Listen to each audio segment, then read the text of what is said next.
হরে কৃষ্ণ দর্শক বন্ধুরা, আশা করছি আপনারা সকলেই রাধা মাধবের কৃপায় ভালো আছেন।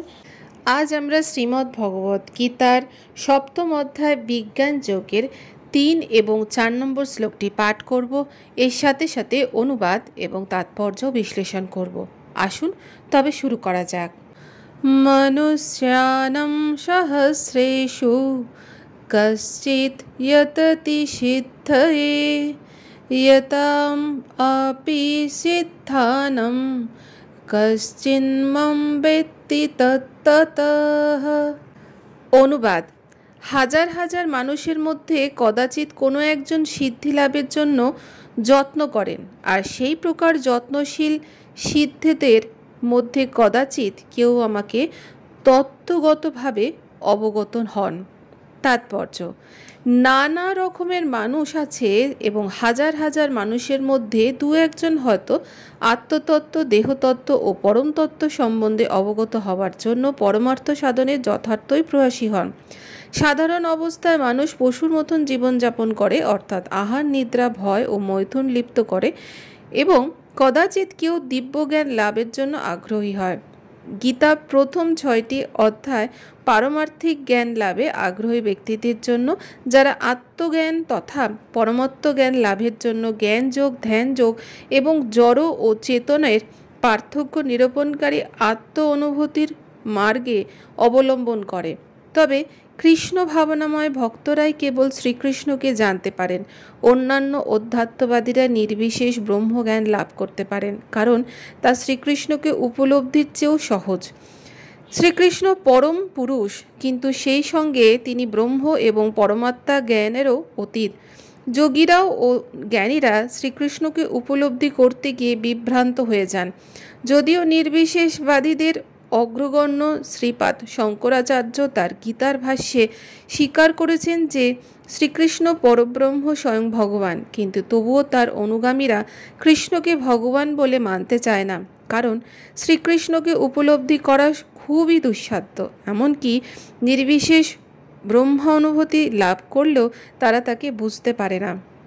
শ্রীকৃষ্ণ পরমেশ্বর ভগবান, সর্বকারণের কারণ, আদিপুরুষ গোবিন্দ, ঈশ্বর পরমঃ কৃষ্ণ সচ্চিদানন্দ বিগ্রহ, অনাদিরত গোবিন্দর সর্বকারণ কারণম। অভক্তদের পক্ষে তাকে জানা অত্যন্ত কঠিন, যদিও তারা বলে যে ভক্তিমার্গ অতি সহজ, কিন্তু তা সত্ত্বেও তার আর অনুশীলন করতে পারা যায় না। ভক্তিমার্গ যদি এতই সহজ হয়, তাহলে তারা কষ্ট সাপেক্ষ পথ গ্রহণ করে কেন? প্রকৃতপক্ষে ভক্তিমার্গ সহজ নয়। তথাকথিত কোনো মন গড়া পন্থায় ভক্তিযোগ অনুশীলন করা সহজ হতে পারে, কিন্তু শাস্ত্রীয় বিধি অনুসারে যথার্থ ভক্তিযোগ অনুশীলন করা মনোধর্মী, জ্ঞানী ও দার্শনিকদের পক্ষে সম্ভব নয়। তাই তারা অচিরেই ভক্তিমার্গ থেকে ভ্রষ্ট হয়।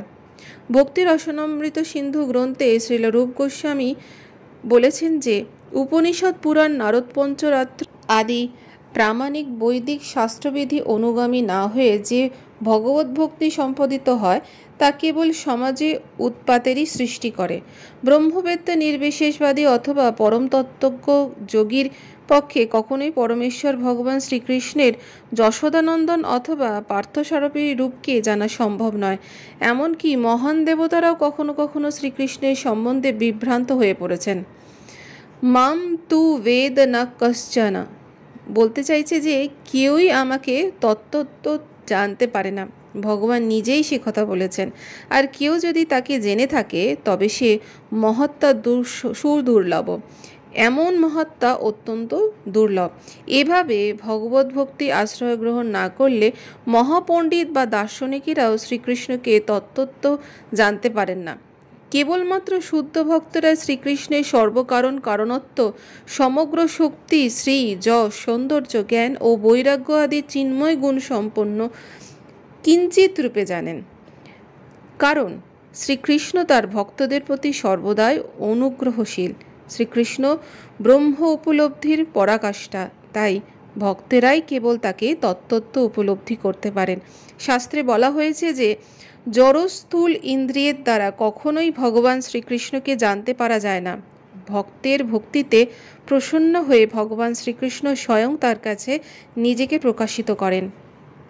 भूमिरापनलो वायु खं मन बुद्धिरेव च अहंकार इति यं मे भिन्ना प्रकृतिर अष्टधा। অনুবাদ: ভূমি, জল, অগ্নি, বায়ু, আকাশ, মন, বুদ্ধি ও অহংকার এই অষ্টবিধ উপাদানের দ্বারাই আমার ভিন্ন প্রকৃতির তথা জড় প্রকৃতির গঠিত হয়েছে। তাৎপর্য: ভগবত তত্ত্ববিজ্ঞান ভগবানের স্বরূপ এবং তার বিভিন্ন শক্তির তত্ত্ব বিশ্লেষণ করে। ভৌতিক শক্তিকে প্রকৃতি বা ভগবানের বিভিন্ন পুরুষাবতার শক্তি বলা হয়। সেই সম্বন্ধে সত্যতন্ত্রে বলা হয়েছে যে জড় সৃষ্টির নিমিত্ত ভগবান শ্রীকৃষ্ণের সাংস প্রকাশরূপে তিনজন বিষ্ণু প্রকট হন। প্রথমজন মহাবিষ্ণু মহাতত্ত্ব নামে সমগ্র ভৌতিক শক্তি সৃজন করেন। দ্বিতীয়জন গর্ভদক্ষেই বিষ্ণু সমস্ত ব্রহ্মাণ্ডের মধ্যে নানাবিধ সৃষ্টি করবার জন্য প্রবেশ করেন। তৃতীয়জন ক্ষীরদক্ষেই বিষ্ণু পরমাত্মারূপে সমস্ত বিশ্ব ব্রহ্মাণ্ডে পরিব্যাপ্ত হন, এমনকি তিনি পরমাণুর মধ্যেও বিরাজ করেন। এই তিন বিষ্ণু তত্ত্ব সম্বন্ধে যিনি অবগত তিনি জড়বন্ধন থেকে মুক্তি লাভের যোগ্য। এই জড়জগৎ ভগবানের অনন্ত শক্তির মধ্যে একটি সাময়িক প্রকাশ। জড়জগতের প্রতিটি কার্যকলাপের শ্রীকৃষ্ণের আংশিক প্রকাশরূপে এই তিন বিষ্ণু পরিচালনায় সাধিত হয়। তাদের বলা হয় ভগবানের পুরুষ অবতার। সাধারণত যারা শ্রীকৃষ্ণের তত্ত্ব সম্বন্ধে অবগত নন তারা মনে করে যে এই জড়জগৎটি জীবের ভোগের জন্য এবং জীবই হচ্ছে পুরুষ প্রকৃতির কারণ, নিয়ন্তা ও ভোক্তা। ভগবত ভক্তি অনুসারে এই নিরস্বরবাদী সিদ্ধান্তকে ভ্রান্ত বলে প্রতিপন্ন করা হয়েছে। আলোচ্য শ্লোকটিতে বর্ণনা করা হয়েছে যে ভগবান শ্রীকৃষ্ণই জড় সৃষ্টির আদি কারণ। শ্রীমদ্ ভগবতেও এই কথা প্রমাণিত হয়েছে। জড় সৃষ্টির যে সমস্ত উপাদান তা ভগবানেরই ভিন্ন শক্তি। এমনকি নির্বিশেষবাদীদের পরম লক্ষ্য ব্রহ্মজ্যোতিও পরব্রহ্ম অভিব্যক্ত ভগবানেরই একটি চিন্ময় শক্তি। বৈকুণ্ঠলোকের মতন ব্রহ্মজ্যোতিতেও চিন্ময় বৈচিত্র্য নেই এবং নির্বিশেষবাদীরা এই ব্রহ্মজ্যোতিকেই তাদের পরম লক্ষ্য বলে মনে করে। পরমাত্মা প্রকাশ ক্ষীরদক্ষেই বিষ্ণু অস্থায়ী সর্বব্যাপক রূপ। চিন্ময় জগতে পরমাত্মা রূপের অভিব্যক্তি নিত্য শাশ্বত হয়। সুতরাং যথার্থ পরম তত্ত্ব হচ্ছেন পরমেশ্বর ভগবান শ্রীকৃষ্ণ।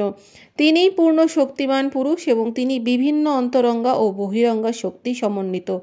পূর্বের উল্লেখ অনুসারে জড় প্রকৃতির প্রধান 8টি রূপে অভিব্যক্ত হয়। সেগুলির মধ্যে প্রথম 5টি হচ্ছে মাটি, জল, অগ্নি, বায়ু ও আকাশকে বলা হয় পঞ্চমহাভূত বা স্থূল সৃষ্টি।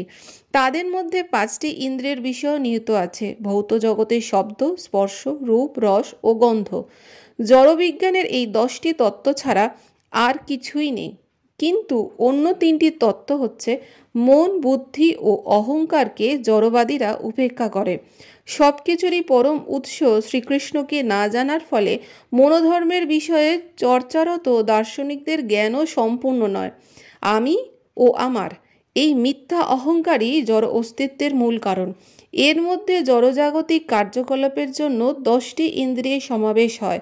বুদ্ধি বলতে মহাতত্ত্ব নামক সমগ্র প্রাকৃত সৃষ্টি বোঝায়।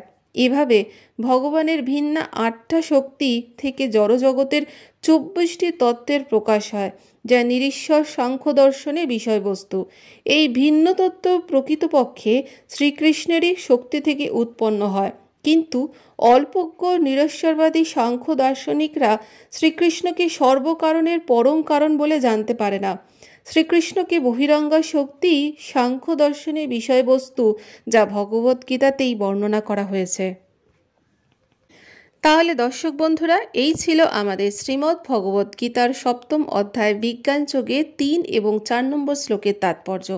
আগামী পর্বে আপনাদের সাথে আবার দেখা হবে পরবর্তী শ্লোক নিয়ে। আপনারা ভালো থাকুন, সুস্থ থাকুন। রাধে রাধে।